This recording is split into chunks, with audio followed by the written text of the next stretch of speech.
사의 두루마리 사본에 사용된 언어는 무엇인가? 사의 두루마리 사본은 히브리어로 기록되었습니다. 토비트빗과 레위기, 욥기는 아람어로 기록되었습니다. 헬라어로 기록된 몇 개의 필사본도 발견되었습니다. 구약의 모든 성경은 에스더와 느헤미야와 몇몇 소선지서를 제외하고는 사의 사본에 모두 들어있습니다. 사의 두루마리 사본을 제작한 사람들은 에세네파였습니다.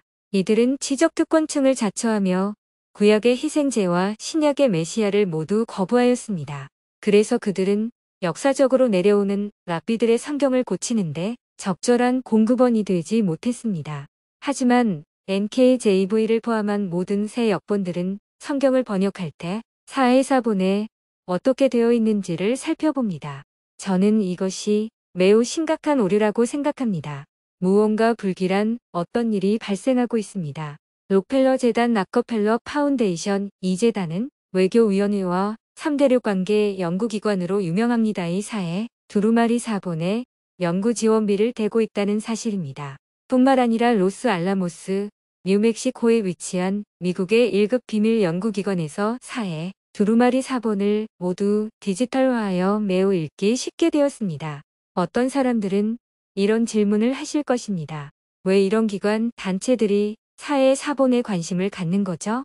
왜냐하면 사의 사본은 이 단체들이 주도하는 세계 단일 종교, 정치 체제에 알맞게 사람들을 움직일 수 있게 할 수 있는 모든 요소들이 들어있기 때문입니다. 사의 사본은 다음 두 가지 정책을 지지하고 있습니다. 1. 특정 집단으로의 사유재산 몰수. 2. 두메시아의 강림. 첫째는 종교적 지도자이며 둘째는 정치적 지도자. 성경의 예언을 공부한 사람이라면 누구나 이 두 메시아가 계시록에 나오는 짐승과 거짓 선지자임을 알 수 있을 것입니다.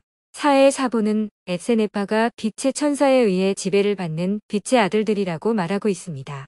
성경 학도라면 빛의 천사가 바로 사탄이란 사실을 압니다. 사의 두루마리 사본은 입회식 이니시에이션과 이름을 받을 것을 요구합니다.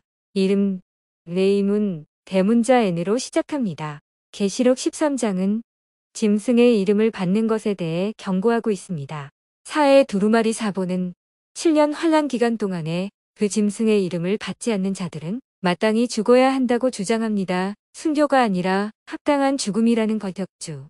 요한복음 16장 2절은 말씀하시기를 그때가 오면 너희를 죽이는 자는 누구든지 하나님을 섬기노라 생각하리라. The time cometh, that whosoever killeth you will think that he doth God service. 니브의 예전판에는 레위기 24장 11절에 주의 이름, The name of the Lord를 소문자 N으로 썼습니다. 니브 최근 판에는 주의 오브 더 로드를 떼버리고 대문자로 시작하는 네임으로 표기하고 있습니다. 이는 사의 두루마리 사본을 번역한 게스너의 역본과 같습니다.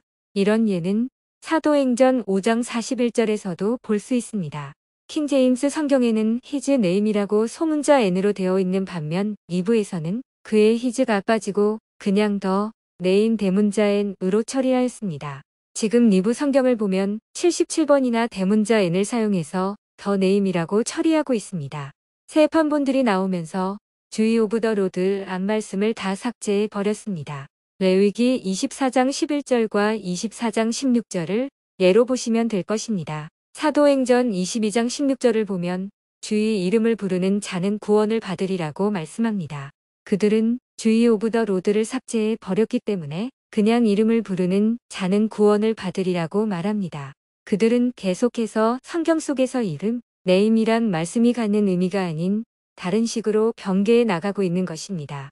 요한복음 17장 11절은 말씀하시기를 아버지께서 내게 주신 그들 도주 훔다우 하스트 기분 미이라고 주님이 기도하시는데 새 역본들은 아버지께서 내게 주신 그 이름 더 네임, 위치, 다우 하스트 기분 미이라고 말하죠.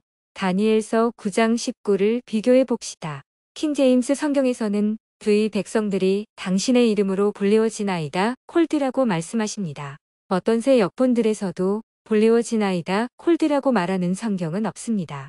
새 역본들은 그 구절을 이렇게 말합니다. 그들이 당신의 이름을 지녔나이다. They bear your name. 여기서도 대문자 N을 사용하고 있습니다. 우리는 그의 이름 짐승의 이름을 받지 말라는 경고를 성경에서 읽습니다. 하지만 계시록 14장 11절을 니브를 펴서 읽어 보십시오. 그의 이름이지 네임이라고 하지 않고 사이에 아버지의 파더즈란 단어를 삽입시켜 그의 아버지의 이름을 히즈 파더즈 네임이라고 말함으로써 계시록 3장 12절, 7장 3절 22장 4절에서 말씀하고 있는 시기와 이름을 받는 자들을 혼란시키고 있습니다. 갈라디아서 6장 17절을 레스브로 읽으면 사람들은 예수란 상어 브랜드 막스 오브 지저스를 받습니다. 사도 바울이 지닌 표는 내가 나의 몸에 예수의 표를 지니고 있노라. 사람들로부터 맞아서 얻은 상처를 말합니다. 주님이 받은 것처럼 말입니다. 사람들을 바울에게 상표를 부착해 준 것이 아니라 상해를 입혔던 것입니다. 리빙 바이블로 이사야 44장 5를 읽을 때면 우리는 매우 심각하고도 위험한 일이 발생하고 있음을 알 수 있을 것입니다. 리빙 바이블에서는 사람들이 문신을 받아야 한다고 말합니다. 나는 주의 것이라며 그들이 자랑스럽게 말할 것이며 나는 유대인이라 할 것이라. 하나님의 이름을 그들의 손에 문신으로 새기며 이스라엘의 이름을 영예롭게 하리라. 리빙 바이블 이사야 44장 5절. 킹제임스 성경에서는 이런 일은 우리가 하지 말아야 할 일이라고 엄히 경고하고 있는 것입니다. 그것은 하나님의 이름도 아니며 이스라엘의 영예로운 이름도 아닙니다. 그것은 단지 다른 이름 어나더 네임, 짐승의 이름일 뿐입니다. 이는 적그리스도에 대한 경고입니다.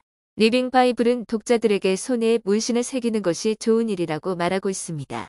킹제임스 성경은 독자들에게 그것을 해서는 안 될 일이라고 말하고 있습니다. 킹제임스 성경에서는 이런 일은 우리가 하지 말아야 할 일이라고 엄히 경고하고 있는 것입니다.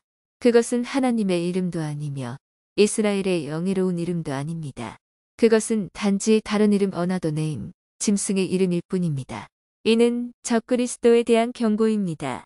리빙 바이블은 독자들에게 손에 문신을 새기는 것이 좋은 일이라고 말하고 있습니다. 킹제임스 성경은 독자들에게 그것을 해서는 안 될 일이라고 말하고 있습니다.